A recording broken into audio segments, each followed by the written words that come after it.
వికల్ప్ పేరుతో Maoist party నుంచి సంచలన లేఖ విడుదలైంది. అగ్రనేతలు దేవుజీ, రాజిరెడ్డిలు తమతోనే ఉన్నారని లేఖలో స్పష్టం చేశారు. లొంగిపోవటానికి వాళ్లు ఎలాంటి ఒప్పందం కుదుర్చుకోలేదని లేఖలో పేర్కొన్నారు. హిడ్మా సమాచారాన్ని దేవుజీ చెప్పారనేది పూర్తిగా అవాస్తవమని ఆ లెటర్లో ప్రస్తావించారు. హిడ్మా హత్యకు 4 వ్యక్తులే కారణమని సంచలన ఆరోపణ చేశారు. అడవి నుంచి బయటకు వచ్చిన కోసాల్ అనే వ్యక్తి హిడ్మా హత్యకు ప్రధాన కారణమని లేఖలో పేర్కొన్నారు. విజయవాడకు చెందిన కలప వ్యాపారితో పాటు ఫర్నిచర్ వ్యాపారి, మరో కాంట్రాక్టర్ హిడ్మా ఎన్కౌంటర్కు కారకులని స్పష్టం చేశారు.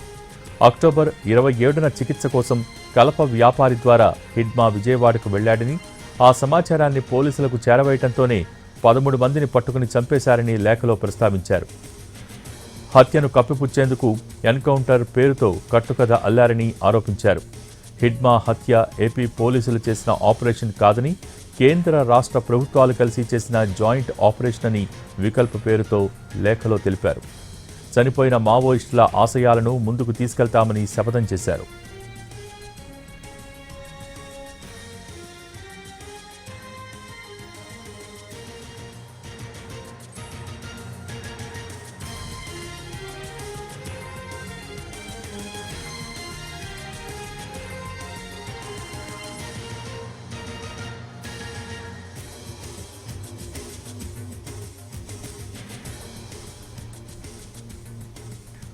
వికల్ప్ పేరుతో మావోయిస్టు పార్టీ నుంచి సంచలన లేఖ విడుదలైంది.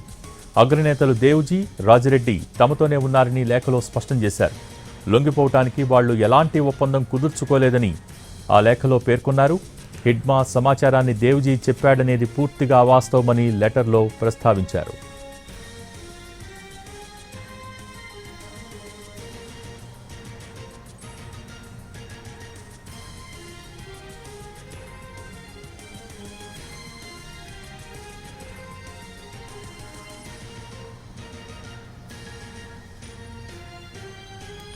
వికల్ప్ పేరుతో మావోయిస్టు పార్టీ నుంచి సంచలన లేఖ విడుదలైంది. దీనికి సంబంధించి పూర్తి సమాచారం NTV crime input editor Ramesh Vaitla అందించేందుకు సిద్ధంగా ఉన్నారు. రమేష్, ఈ లేఖ సారాంశం ఏంటి? పూర్తి సారాంశం. వికల్ప్ పేరుతో వారంలో రెండవసారి మరొక లేఖ విడుదల కావడం జరిగింది. మొదటి లేఖలో ఏదైతే హిడ్మా ఎన్కౌంటర్ పూర్తిగా బూటకం చెప్పడం జరిగింది. దాంట్లో ఇద్దరు కలప వ్యాపారుల, కలప కావచ్చు ఫర్నిచర్ వ్యాపారుల కుట్ర వల్లనే వాళ్ళు ఇచ్చిన సమాచారంతోనే వికల్ప్ ని పోలీసులు పట్టుకువెళ్లి మెట్టు శంకరు, వికల్ప్ తో పాటు మొత్తంగా 11 మందిని పట్టుకెళ్లి కాల్చి చంపారని చెప్పి కూడా అందులో పేర్కొనడం జరిగింది. అయితే ఇప్పుడు ఇచ్చిన రెండో లేఖలో ఇంకా సంచలనమైన విషయాలు చెప్పడం జరిగింది. ఎందుకంటే దేవుజీ కావచ్చు, రాజిరెడ్డి వీళ్ళిద్దరు కూడా మావోయిస్ట్, ఇద్దరు అగ్రనేతలైన మావోయిస్టు. దేవుజీ ప్రస్తుతానికి మావోయిస్ట్ పార్టీని లీడ్ చేస్తున్నాడు. అయితే రాజిరెడ్డి కూడా అదే తరహాలో ఉన్నాడు. అయితే వీళ్ళిద్దరు కూడా ఇప్పటికే వాళ్ళు లొంగిపోయి వాళ్ళిద్దరు హిడ్మా సమాచారం ఇచ్చారని చెప్పి కూడా కొంత సమాచారానికి బయటకు వచ్చింది. అయితే దానిని ఖండిస్తూ వాళ్ళిద్దరు, రాజిరెడ్డి కావచ్చు అటు దేవుజీ కావచ్చు, ప్రస్తుతానికి మా దగ్గరే ఉన్నారు, మాతోటే ఉన్నారు, వాళ్ళిద్దరు లొంగిపోలేదు, హిడ్మా సంబంధించిన సమాచారం వాళ్ళు ఇవ్వలేదు.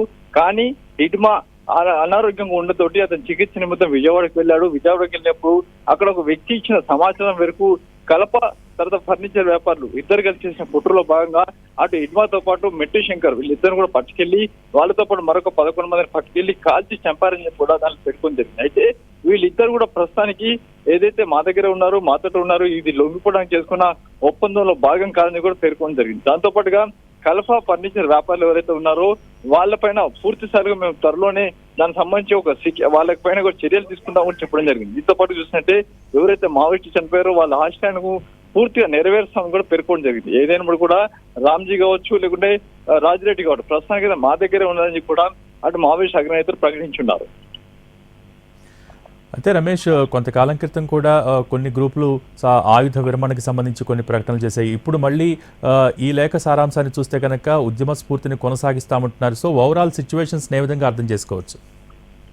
ఎవరైతే మల్లోజుల లొంగిపోయిన మహారాష్ట్ర సంబంధించిన మల్లోజుల లొంగిపోయాడో అతని ఆధ్వర్యంలో ఉన్న సంబంధించిన కొంత ఎంఎంసీ కావచ్చు, మహారాష్ట్ర, మధ్యప్రదేశ్, ఛత్తీస్గఢ్ సంబంధించిన యూనిట్లు ఇప్పటికే లొంగిపోవడం జరిగింది. మల్లోజుల కంట్రోల్లో ఉన్న మొత్తం యూనిట్స్ మొత్తం ప్రస్తుతానికి లొంగిపోయి, అయితే మిగతా యూనిట్స్ మొత్తం ఛత్తీస్గఢ్ కొంత పాటు కావచ్చు, దండకారణ్ కావచ్చు, అబూజ్మర్లను కొంత పాటు కావచ్చు, వీళ్ళంతా కూడా లొంగిపోవడానికి సిద్ధంగా లేవని చెప్పి ఇప్పటికే ప్రకటించున్నారు.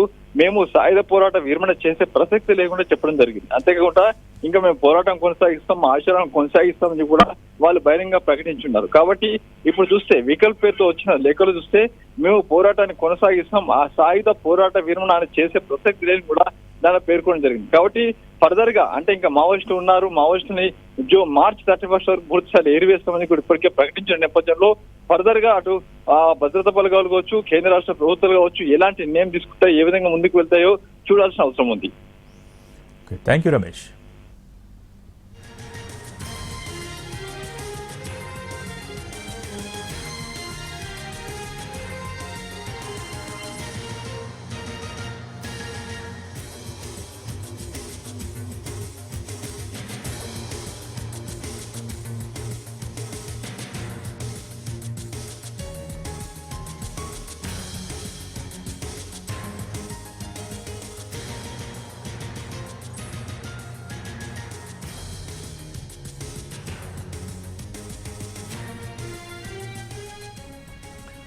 వికల్ప పేరుతో మావోయిస్టు పార్టీ నుంచి సంచలన లేఖ విడుదలైంది.